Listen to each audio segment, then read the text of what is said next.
Hi all, ഇന്ന് നമ്മുടെ കൂടെ ഉള്ളത് 2023 JEE advanced all India rank 259 നേടിയ ശിവരൂപാണ്. അപ്പം ശിവരൂപ് നമ്മുടെ തന്നെ ബാച്ചിലെ IIT-യിലെ 2 വർഷ പ്രോഗ്രാം സ്റ്റുഡൻ്റ് ആയിരുന്നു.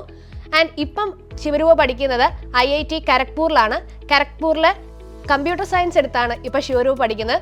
സോ ഇപ്പോൾ ശിവരൂപ് നമ്മുടെ അടുത്തേക്ക് വന്നിരിക്കുന്നത് ശിവരൂപിൻ്റെ എക്സ്പീരിയൻസ് പറയാനും അതുപോലെ എങ്ങനെയുണ്ട് IIT വിശേഷങ്ങൾ നമ്മുടെ കൂടെ പങ്കുവെക്കുവാനാണ് വരുന്നത്. അപ്പോൾ നമുക്ക് ശിവരൂപിലേക്ക് പോകാം.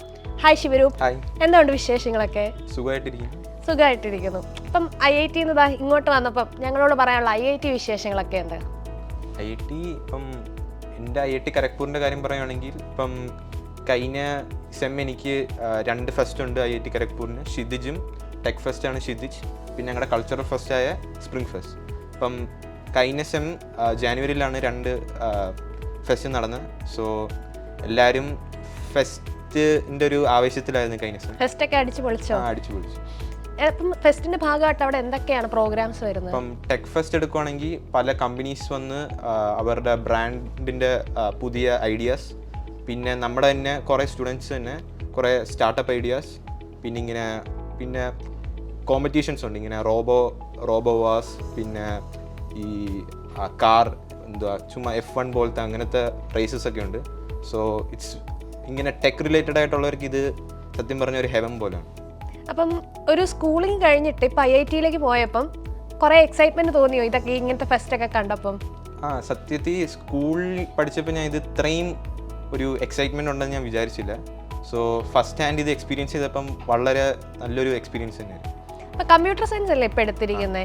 അപ്പം എന്താ മോനെ കമ്പ്യൂട്ടർ സയൻസിലേക്ക് അട്രാക്ട് ചെയ്തത്? എന്തുകൊണ്ടാണ് അങ്ങനെ ഒരു ബ്രാഞ്ച് സെലക്ട് ചെയ്യാൻ തോന്നി? സോ എനിക്ക് പ്രോബ്ലം സോൾവിങ് ഭയങ്കര ഇഷ്ടമാണ്. സോ ഈ competitive program basically includes problem solving. So അതാണ് മെയിൻ റീസൺ ഞാൻ കമ്പ്യൂട്ടർ സയൻസ് ഓപ്റ്റ് ചെയ്യാൻ വേണ്ടി. ഇപ്പോൾ ഓൾ ഇന്ത്യ റാങ്ക് 259 ആയിരുന്നു വന്നത്. എങ്ങനെയായിരുന്നു മോൻ്റെ മോഡ് ഓഫ് സ്റ്റഡി ഒക്കെ? അപ്പം ഞങ്ങൾ മാന്നാനം ഹോസ്റ്റലിലായിരുന്നു. അപ്പം അവിടെ പറയുന്ന ടൈം ടേബിൾ, സ്റ്റഡി ടൈം അപ്പം ഞാൻ പഠിക്കും. ലഞ്ച് ടൈം, ബ്രേക്ക്ഫാസ്റ്റ്, ഡിന്നർ, ആ സമയത്ത് പിന്നെ ബ്രേക്ക് സമയത്ത് വേറെ കാര്യങ്ങൾ ചെയ്യും. ഇങ്ങനെ റീക്രിയേഷണൽ ആക്ടിവിറ്റീസ് ചെയ്യും. അപ്പം പഠിക്കുന്ന അവരുടെ സ്റ്റഡി ടൈം സ്റ്റഡി ചെയ്യും. ഓക്കെ, അപ്പം അന്ന് പഠിച്ച ഒരു മൂഡിൽ തന്നെയാണോ ഇപ്പോഴും കണ്ടിന്യൂ ആയിട്ട് സ്റ്റഡി ചെയ്യുന്നത്? അല്ല, ഇപ്പം IIT എന്ന് പറഞ്ഞാൽ വേറൊരു എൻവയോൺമെൻറ്റ് തന്നെയാണ്. ഇപ്പം ഇവിടെ എന്ന് പറഞ്ഞാൽ നമ്മൾ സിസ്റ്റമാറ്റിക്കലി ഡെയിലി പഠിച്ചാലേ നമുക്കൊരു IIT എന്ന് പറഞ്ഞൊരു എക്സാം ക്രാക്ക് ചെയ്യാൻ പറ്റൂ. അപ്പോൾ അവിടെ എന്ന് പറഞ്ഞാൽ നമ്മൾ instead of courses we need to study extra courses and stuff. എന്നാലേ നമ്മുടെ CV കാര്യങ്ങളിലൊക്കെ നമുക്ക് നല്ലൊരു പ്ലസ് പോയിന്റ് ആവത്തുള്ളൂ. അപ്പം മെയിൻലി അക്കാഡമിക് സ്റ്റഡി അല്ല, ഇങ്ങനെ നമ്മുടെ എക്സ്ട്രാ കരിക്കുലർ സ്റ്റഡീസാണ് ഇവിടെ മെയിൻലി ഫോക്കസ്. ഓക്കെ, അപ്പോൾ ഇത്തവണ നടന്ന ഫെസ്റ്റിൽ ശിവരൂപ് എന്തെങ്കിലും പാർട്ടിസിപ്പേറ്റ് ചെയ്തിരുന്നോ? ഞാൻ അവിടെ ടെക് ഫെസ്റ്റിന് വേണ്ടി പാർട്ടിസിപ്പേറ്റ് ചെയ്തായിരുന്നു. എന്താ ചെയ്തേ? ഞാൻ അവിടെ മെയിൻലി കോമ്പറ്റീഷനായിട്ട് ഞാൻ അവിടെ ഒരു റോബോ വാസ് ഉണ്ട്. അപ്പോൾ അതിൽ ഞാൻ പാർട്ടിസിപ്പേറ്റ് ചെയ്തായിരുന്നു. എൻ്റെ ടീമാണ് ഒരു റോബോട്ട് ഉണ്ടാക്കിയത്. അപ്പം അവിടെ റോബോട്ട് ക്രിയേറ്റ് ചെയ്യും. ഓക്കെ, അതിൻ്റെ പാർട്ടായിരുന്നു ശിവരൂപ്? പാട്ടായിരുന്നു. സോ എങ്ങനെ ഉണ്ടായിരുന്നു അതിൻ്റെ എക്സ്പീരിയൻസ്? ഇപ്പം കുറേ ഭയങ്കര വ്യത്യസ്തമായിട്ടുള്ള ഒപ്പീനിയൻസ് ഉള്ള കുറേ സ്റ്റുഡൻസ് നമുക്ക് മീറ്റ് ചെയ്യാൻ പറ്റി. അവരുടെ ഐഡിയാസും അവരുടെ മെത്തഡോളജീസും ഒക്കെ നമുക്ക് പഠിച്ച് ഒരു ടീമായിട്ട് വർക്ക് ചെയ്യാൻ വേണ്ടിയുള്ളൊരു സ്റ്റാർട്ടിംഗ് പോയിന്റ് എന്ന് പറയും. ഇപ്പം സ്ഥിരമായിട്ട് ചോദിക്കുന്ന ഒരു ക്വസ്റ്റ്യനാ, അതായത് സ്കൂളിൽ പഠിക്കുന്ന സമയത്ത് മോൻ എപ്പോഴെങ്കിലും ഡ്രീം ചെയ്തിരുന്നോ ഇന്നൊരു സ്ഥലത്ത് എത്തുമെന്ന്, അല്ലെങ്കിൽ ഇതുപോലെ ഒരു റോബോ വാറിലൊക്കെ പങ്കെടുക്കുമെന്നൊക്കെ? ഇല്ല, ഞാൻ അങ്ങനൊരു പ്രതീക്ഷ, ഇങ്ങനെ ഹോപ്പില്ലായിരുന്നു. പിന്നെ എങ്ങനെയെങ്കിലും ലൈക്ക് +2 കഴിഞ്ഞിട്ട് വലിയ ഐഡിയ ഇല്ലായിരുന്നു 10ാം ക്ലാസ്സിന് മുന്നേ. പിന്നെ ഈ ബ്രില്യൻറ്റിനെ കുറിച്ച് കേട്ട് ബ്രില്യൻറ്റിൽ വന്ന് പഠിക്കാമെന്ന് വിചാരിച്ച് ഈ JEE IIT എന്ന് പറഞ്ഞൊരു നല്ലൊരു ഇൻസ്റ്റിറ്റ്യൂട്ടാണെന്ന് കേട്ടോണ്ട് ഇവിടെ ബ്രില്യൻറ്റ് വന്ന് പഠിക്കും. ഇപ്പം തിരിച്ച് ബ്രില്യൻറ്റിലേക്ക് വന്നപ്പം എന്തൊക്കെയാണ് മോൻ്റെ മനസ്സിൽ കൂടെ വരുന്നത്? ബ്രില്യൻ മെമ്മറീസ്, ഹോസ്റ്റൽ, അങ്ങനെ പഠിപ്പിച്ച ആൾക്കാർ? ഇപ്പം ബ്രില്യൻ്റ് എന്ന് കേൾക്കുമ്പോൾ തന്നെ എനിക്ക് ആദ്യമേ എൻ്റെ മാന്നാനം ഹോസ്റ്റൽ ഫ്രണ്ട്സ്, പിന്നെ അവിടുത്തെ ടീച്ചേഴ്സ്, പ്രത്യേകിച്ച് ഉദിത് സാർ അവരൊക്കെയാണ് എനിക്ക് ഓർമ്മ വരുന്നത്. പിന്നെ എൻ്റെ hostel wardens Bidin sir, Kannan sir, അവരെ ഓർമ്മ വരുന്നത്. അപ്പോൾ ശിവരൂപിൻ്റെ +2 മാർക്ക് നോക്കുകയാണെങ്കിൽ ശിവരൂപിന് 1200 ആയിരുന്നു മാർക്ക്. ഇനി അതുപോലെ ശിവരൂപ് നീറ്റ് എക്സാം എഴുതിയായിരുന്നു, അതിൽ 650 ആയിരുന്നു മാർക്ക് വന്നത്. അപ്പോൾ ആ മാർക്ക് വെച്ചിട്ട് കേരളത്തിൽ നല്ലൊരു മെഡിക്കൽ കോളേജിൽ അഡ്മിഷൻ കിട്ടുമായിരുന്നു ശിവരൂപിന്. അപ്പം MBBS വേണ്ടാന്ന് വെച്ചിട്ട് എന്തുകൊണ്ടാണ് IIT-യിലേക്ക് പോയത്? അപ്പോൾ ആദ്യമേ തന്നെ എൻ്റെ എയിം എന്ന് പറഞ്ഞാൽ നല്ലൊരു IIT കിട്ടണമെന്നായിരുന്നു. പിന്നെ നീറ്റ് എഴുതിയെന്ന് പറഞ്ഞാൽ ഒരു JEE അഡ്വാൻസിന് മുന്നേ നമുക്കൊരു നല്ലൊരു മെഷറിംഗ് സ്കെയിൽ, ആ എക്സാമിൻ്റെ ഒരു ടെൻഷൻ കിട്ടാൻ വേണ്ടിയാണ് ഞാൻ നീറ്റ് എഴുതിയത്. അപ്പോൾ ശിവരൂപേ, ഇപ്പോൾ കുറേ സ്റ്റുഡൻസ് IIT സ്വപ്നം കണ്ട് JEE മെയിൻസിനും JEE അഡ്വാൻസിനും വേണ്ടിയൊക്കെ പ്രിപ്പയർ ചെയ്യുന്നുണ്ട്. അപ്പോൾ ഈ JEE മെയിൻസിനും JEE അഡ്വാൻസിനും സെപ്പറേറ്റ് ആയിട്ടാണോ ഒരു സ്റ്റഡി ഓഫ് മോഡ് വേണ്ടത്, അതെയോ രണ്ടിനും സെയിം ആണോ? ഓരോന്ന് സബ്ജക്ട് വൈസ് എക്സ്പ്ലെയിൻ ചെയ്യാം. അപ്പം ആദ്യം നമുക്ക് JEE മെയിൻസിന് മോൻ എങ്ങനെയാണ് പ്രിപ്പയർ ചെയ്യുമെന്ന് പറയാമോ? ഇപ്പം JEE മെയിൻസിൻ്റെ ഫിസിക്സ് എടുക്കുവാണെങ്കിൽ നമുക്ക് എൻ്റെ ഇയർ കാണാൻ പറ്റിയ ട്രെൻഡ് എന്ന് പറഞ്ഞാൽ അത്യാവശ്യം ക്വസ്റ്റ്യൻസിൻ്റെ ലെവലൊക്കെ അത്യാവശ്യം ബേസിക് ആയിരിക്കും. അപ്പോൾ ഈ NCERT നല്ലോണം വായിച്ച് അതിൽ നിന്ന് തന്നെ ഇപ്പം സെൻറ്റൻസ് വൈസ് അവർ പിക്ക് ചെയ്ത് അവരുടെ ക്വസ്റ്റ്യൻസ് വായിക്കുന്നുണ്ട്. അപ്പം ഫിസിക്സിൻ്റെ കേസാണെങ്കിൽ നിങ്ങൾ NCERT തന്നെ വായിക്കുക. കെമിസ്ട്രിയുടെ കേസും സെയിം ആണ്. അത് പണ്ട് മുതൽ തന്നെ NCERT ബേസ്ഡ് ആണ്.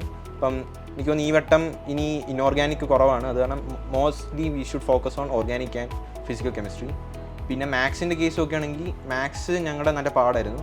ഒരു അഡ്വാൻസ്ഡ് ലെവൽ മാത്സ് എന്ന് തന്നെ പറയാൻ പറ്റും. ഇപ്പോൾ നമ്മളിപ്പം JEE മെയിൻസിന് ഏറെക്കുറെ ഒരു ഐഡിയ കൊടുത്തിട്ടുണ്ട്. അപ്പോൾ അത് അഡ്വാൻസ്ഡിലേക്ക് വരുമ്പം എന്തൊക്കെയാണ് വ്യത്യാസങ്ങൾ? ഇപ്പം ഫിസിക്സ് അഡ്വാൻസ്ഡ് വരുമ്പം കുറച്ചും കൂടെ ബേസിക് കോൺസെപ്റ്റ്സ് തന്നെ ആയിരിക്കും, ബട്ട് നല്ല ആപ്ലിക്കേഷൻ ലെവൽ ക്വസ്റ്റ്യൻസ് ആയിരിക്കും. അപ്പം നമ്മൾ നല്ല ഇങ്ങനെ ഇർഡോവ് ഇങ്ങനെ നല്ല ബേസിക്സ് ഫൗണ്ടേഷൻ നല്ല ബിൽഡ് ചെയ്യാൻ പറ്റുന്ന ബുക്സ് വെച്ച് നമ്മൾ ഫിസിക്സ് ടാക്കിൾ ചെയ്യണം. പിന്നെ കെമിസ്ട്രിയുടെ കേസ് പറയുകയാണെങ്കിൽ കെമിസ്ട്രി ഓർഗാനിക്കിൽ നിന്ന് കുറേ നമ്മൾ നേരത്തെ കാണാത്ത റിയാക്ഷൻസ് ഒക്കെ വരും. ബട്ട് അതൊക്കെ നമുക്ക് അറിയാവുന്ന തന്നെ മെക്കാനിസം വെച്ച് നിങ്ങൾക്ക് ചെയ്യാൻ പറ്റുന്നതാണ്. അപ്പം നല്ല മെക്കാനിസംസ് വെച്ച് നിങ്ങൾക്ക് നല്ലൊരു ഐഡിയ വേണം. മാത്സിൻ്റെ കേസ് നോക്കുകയാണെങ്കിൽ നിങ്ങളുടെ ബേസിക്കലി നിങ്ങളുടെ സ്പീഡും നിങ്ങളുടെ ആ ക്വസ്റ്റ്യൻ എങ്ങനെ ടാക്കിൾ ചെയ്യുന്ന ആ ഒരു നിങ്ങളുടെ മോഡ് ഓഫ് അപ്രോച്ച്, അതാണ് ബേസിക്കലി മാത്സ് എന്ന് തോന്നുന്നു. ഇപ്പോൾ കഴിഞ്ഞ 2 വർഷം, അതായത് ശിവരൂപൻ്റെ +1 +2 ശിവരൂപ ബ്രില്യൻറ്റിൻ്റെ കൂടെയാണ് ഓരോ കാര്യങ്ങളും പഠിച്ചു വന്നത്. IITക്ക് വേണ്ടിയിട്ടുള്ള കോച്ചിങ് എല്ലാം നേടിയത് ബ്രില്യൻറ്റിൻ്റെ കൂടെയാണ്. അപ്പം ബ്രില്യൻറ്റിൻ്റെ ഏത് ഫെസിലിറ്റിയാണ് ഈ ശിവരൂപനെ ഏറ്റവും കൂടുതൽ അട്രാക്ട് ചെയ്തത്, അല്ലെങ്കിൽ ഒരു IITയിൽ എത്താൻ വേണ്ടി ശിവരൂപനെ ഏറ്റവും കൂടുതൽ ഹെൽപ്പ് ചെയ്തത് ഏത് ഫാക്റ്റായിരുന്നു? ബ്രില്യൻറ്റിൻ്റെ അട്രാക്റ്റീവ് ആയിട്ടുള്ള ഫെസിലിറ്റീസ് എന്ന് പറഞ്ഞാൽ അവരുടെ സ്റ്റാഫുണ്ട്, ക്ലാസ്സസ്, പിന്നെ exams and doubt clearing sections, പിന്നെ അവരുടെ മെറ്റീരിയൽസും ഭയങ്കര യൂസ്ഫുള്ളാണ്.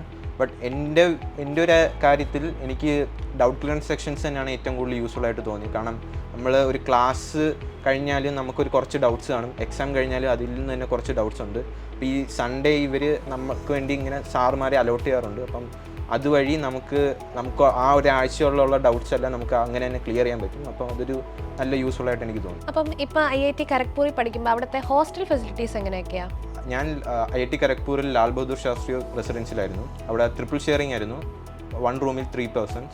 പിന്നെ അവിടെ നല്ല ഹൈജീനിക് ആയിരുന്നു. പിന്നെ അത്യാവശ്യം നല്ല എയർ സർക്കുലേഷൻ ഉണ്ട്. അപ്പം നല്ല കൺജസ്റ്റഡ് ആയിട്ടൊന്നും തോന്നിയില്ല.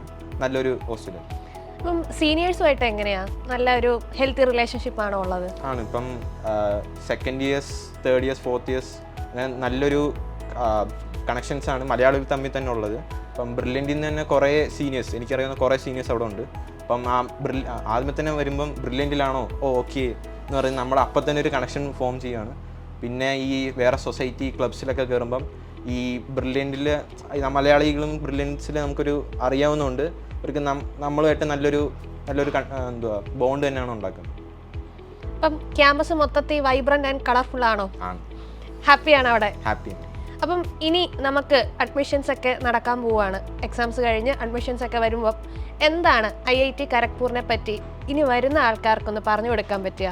അവരെ ഒന്ന് അട്രാക്ട് ചെയ്യാൻ പറ്റുന്ന ഫാക്ടേഴ്സ് എന്തൊക്കെയായിരിക്കും?